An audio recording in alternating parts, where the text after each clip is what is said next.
The Smite 2 closed Alpha 7 updates. Conquest updated the Fire Giant buff material that applies to gods to be brighter and more intense, just so you can more easily see who's got fire. We've already seen the Thor, Poseidon, and Cupid changes. If you guys are interested in what these changes are, go back to last week's video and watch that one. God balance. This is the exciting stuff. All right. The Morrigan. She'll be getting now an extra 12 health and 12 health at level 1 and 2 per level. So she'll be getting, what, 52 more health late game? This just seems like incorrect. Like, getting 100 health per level just seems so insane to me, especially when the game goes to level 20.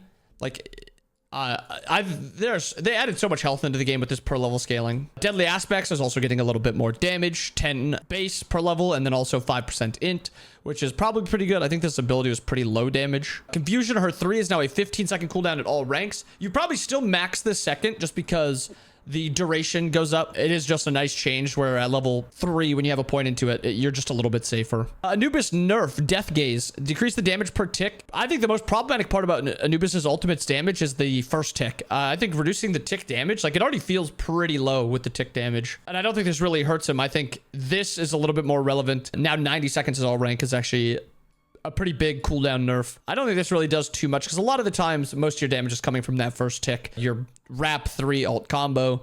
I'm just trying to one-shot them with that. Neith is getting a buff after a nerf, not last patch, but 2 patches ago. She's getting 10% more int scaling on Spirit Arrow, and Unravel is getting also strength scaling and a little bit more int scaling.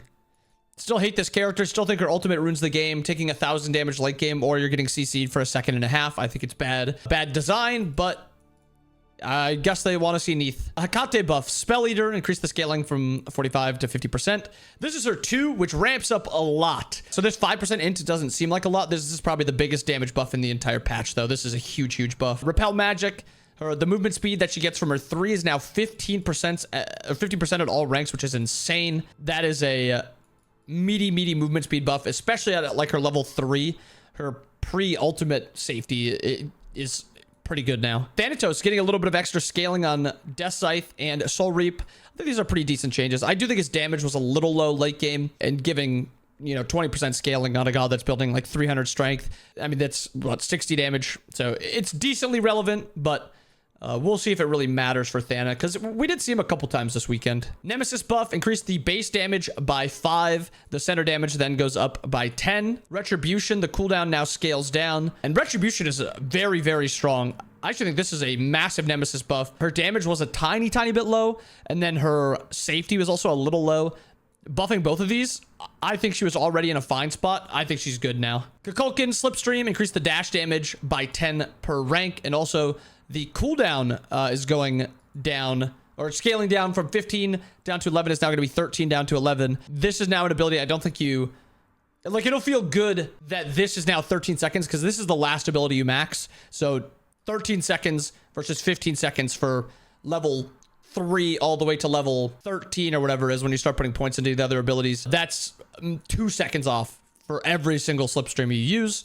And the Whirlwind damage tick in the late game is going up. It's actually going up just 1 point per level, but it's scaling up. So it's 1 point at level 2, 2 points at level 3, 3 points at level 4, and then 4 points at level 5. Danzaburow's Fool's Gold is going up in damage. Increase the subsequent hit damage from 15 to 25%. So your burst damage off of your Fool's Gold is going to be a lot higher. And then Alluring Spirits, the heal is actually going up a little bit too. Really good for early game Danzaburo. 15 per tick instead of 10. I mean, you're getting a 60% buff right there, so that's really actually good for Danzaburo in laning phase. Baron Samdi, decrease the missing health heal from 5 down to 2.5%. Increase the cooldown from 14 scaling down to 12 is now 14 seconds, and life of the party is now going up 10 seconds. I still think this character has too much stuff in his kit where, I mean, these are noticeable nerfs. I don't think it matters. His base damage is still obscenely high. He's got like 2,000 base damage building as a tank because of his ultimate damage. His 2, his 3, his 1. He's got sustain. He's got movement speed. He's got slow immunity. He's got damage dealt reduction. He's got CC.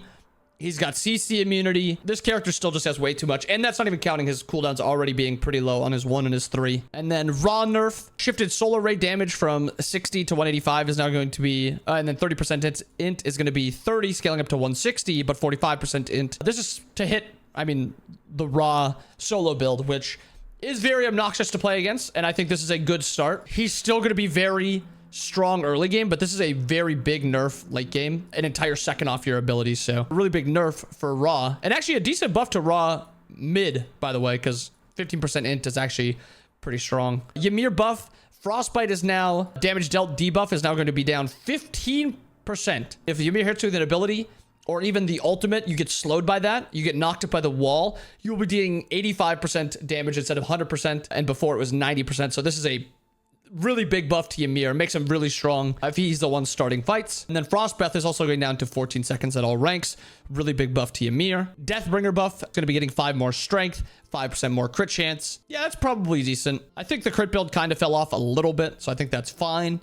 Stampede buff is going down to 2,400 gold, which I think is very good. I think this is a fun active that isn't used because so many other actives are just broken. Beads is probably the main one. I think Cersei's Hexstone is also a really, really good one, but this kind of opens up an opportunity for Stampede. Sash is now added into the game. It is a tier 1. It costs 300 gold and it's 2 health regen. And the Survivor Sash, building from Rune and Sash, now gives 15 magical protections and 4 health regen. I'm pretty sure this has got to be to hit Talisman of Purification. This is going to be part of the new thing, so it's no longer cooldown. Olmec blue buff is also going to be an adjusted recipe from Medallion to Medallion and Sash, and the health regen will be going up from 1 to 3. Amanita Charm buff. This is a useless buff. This does nothing.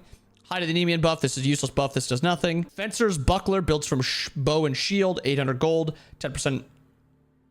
Berserker Shield is back. Remove the health, added protections. It's weird that they're giving Berserkers both physical and magical protections, because I think if you're playing like Bellona, or you're playing like Osiris when Osiris comes out, or Erlang when Erlang comes out, or any auto attack warrior, if you just go Berserker Shield and Pharaoh Shield, you have 60 protections of each.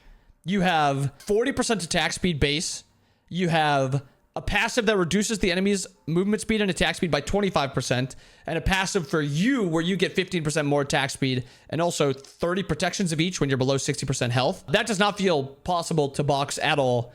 And then they can go into like a Braggies, and they don't even have to opt into like a true magical defense item, because just getting those 2 items should be enough. They'll have to find health somewhere else in the build, but I don't think it really matters at all when you have this many protections. You also are going to be attacking this fast, and then you just have natural like warrior survivability. So this is a pretty insane buff to Berserkers, I think. And it's still a cheap item. 2,300 gold is crazy. Talisman of Purification. Oh, I was wrong. They are just taking the cooldown rate from 20 down to 15.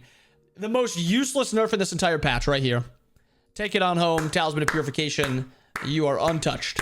Eye of Providence is also going down to 100 gold. Sure, I guess. Eye of the Storm buff is now going to be... That's a cool change to Eye of the Storm. It is now going to be magical damage instead of true damage, but the damage percentage is going up by 0.5%. So building a lot tankier with this will mitigate a lot more of that damage. I think this is a nice change. I just think maybe you turn it on, you take like 5% of your max health, and then you get it for 3 seconds, and then it shuts off automatically. You just take so much damage from this, and the value from it is good, but I don't think it's really great, especially when Pharaoh's Curse is just this kind of, but better. It's a slow instead of like a thing that's pulling you towards you, but a slow is usually effective enough. Any other changes, bug fixes, don't really care too much. Often have trouble attacking Fire Giant. God, bots can get stuck around Pyro. It's a decent patch. Decent patch. No Jingwei nerf. No Umoja nerf.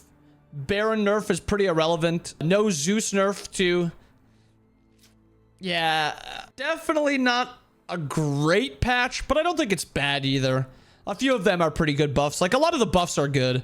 Danza buff, Cuckoo buff, Nem buff, Thana buff. Yeah, like, most of the buffs were good. Morrigan buff is even fine. Just a couple of the nerfs. And then we're getting Cupid, we're getting Poseidon, we're getting Thor. So a lot of awesome additions to the game in terms of gods. Tomorrow's video, I'm going to be playing Cupid, Poseidon, and Thor all in support, and kind of giving you guys an idea of how I play them in support, because that's my role still, and I like playing those gods. I like trying new things. So yeah, expect that tomorrow. But I hope you guys enjoyed the video. I hope you guys have fun with us today. I'll see you guys again next time. Peace.